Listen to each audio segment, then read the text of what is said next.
For a second there, I was trending for like, I want to say like 5 weeks in a row, and I'm like, every time I get on Twitter, I'm like looking at, I'm like, what are people talking about my name for? All this stuff. Obviously, you got the whole, social media stuff, and then coming out with, whatever it is about, the future and stuff like that. But I'm happy where I'm at. I'm just being where my feet are, keeping football the main thing, like I always have. I'm an Arizona Cardinal. I've done nothing but, give my all to the Cardinals. We'll continue to do that. So I'm not really too worried about my future as a Cardinal. All right, there's Kyler Murray there taking a look at the heavyweights in that conference, though. You've got Brady and Rodgers, the defending champion Rams, there in the division. And it's a good question, or it's a fair question, Tom. Have these Cardinals done enough to contend in the NFC?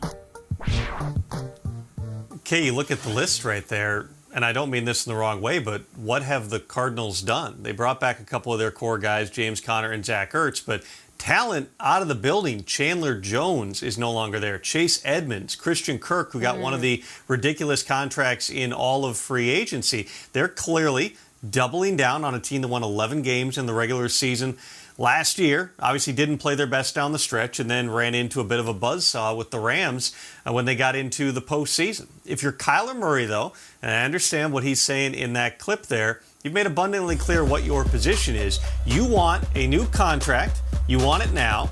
And you'd also like to see the Cardinals making aggressive moves to help you out elsewhere in free agency. Instead, it's internal signings. They bring in Jeff Gladney, who didn't even play in the NFL last season. He was a first-round pick by the Vikings a couple of years ago. Let's monitor this. Let's continue to keep an eye on how this entire thing plays out. Again, we know that Murray wants a new contract now. He's due about $5.5 million in 2022. I do not anticipate Kyler Murray playing for $5.5 million this season, but it's still March. We got a ways to go. For me, I don't think the Cardinals had to do much. Everyone else was doing everything for them. I mean, look at the Seahawks. You trade Russell Wilson. The Niners have their debacle with Jimmy Garoppolo. If you go to other places, the Saints had to go back and re-sign Jameis Winston. The Carolina Panthers have re-signed a couple guys, but they still have their quarterback issues. I mean, the Bucs, they're making some noise. If you go to the NFC North, the Packers lost Devontae Adams. I mean, you didn't have to do much in the NFC because the AFC has been doing everything. But the question is this team good enough to get out of the first round, right? They've gotten better every year, but it's been a slow uphill growth. It hasn't been the what you're looking for out of a first overall pick quarterback and a star receiver and all these other weapons. And so, yes, I think you're exactly right, Tom, when you say they need to do more if you plan on contending in the NFC. You're going to make the playoffs. I would say you're going to make the playoffs in the NFC, but is that enough? Is that it? Do you just want to make the playoffs, or do you want to win a championship? Right. I don't even know, man. Listen, Russell Wilson gone, Niners experimenting with this new quarterback. It all sounds good, but look, I can't sit here and say Cardinals and contender in the same sentence right now. Let's just try to unpack some of this. We show the clip of Kyler saying, yeah, I go on Twitter and they're talking about me and I just can't figure out why. Like, Kyler, you painstakingly went through your social media and removed any evidence of your employer who took you number 1 overall. That's a thing, dude. That's interesting. People are going to tweet about that. And as far as the contract, I really like how Steve Keim handles business. Why would he give a huge raise or an extension to Kyler? For what?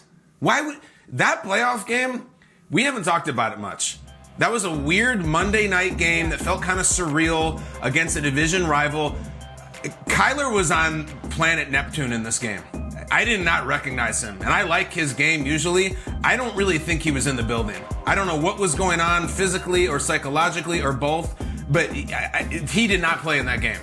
It was really bad. And I'm sorry this is so negative, but my God, that game was horrible for him. And then all the offseason stuff. Let's not forget, Keim and Cliff, they're extended.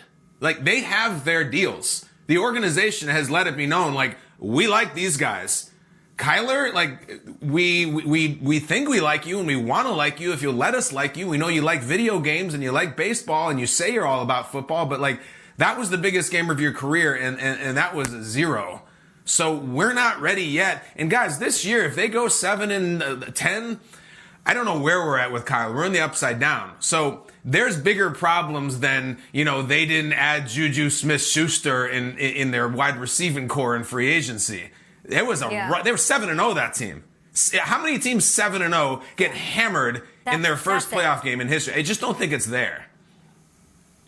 That's it. What you just hit it. It's not just that playoff performance. It is a 7-0 start and a complete derailing after that. And that is not, it's probably the only team, Kyle, in the NFL where I don't want to see a Tommy full screen, because I don't think the additions, I don't think the subtractions matter. There is something else going on here. And I like that Kyler that could have been messy, him talking in front of cameras, that he handled himself pretty well. I liked what he said.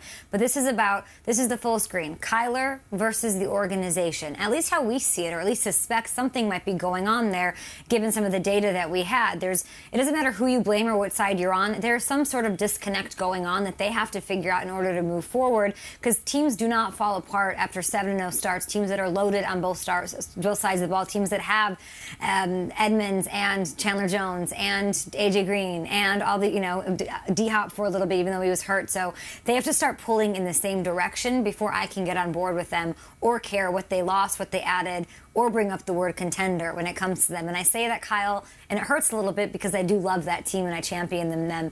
And Kyler Murray, to me, has more talent. He could be better than everybody that we got and everybody that we watch on Sunday. So I'm rooting for them to figure it out.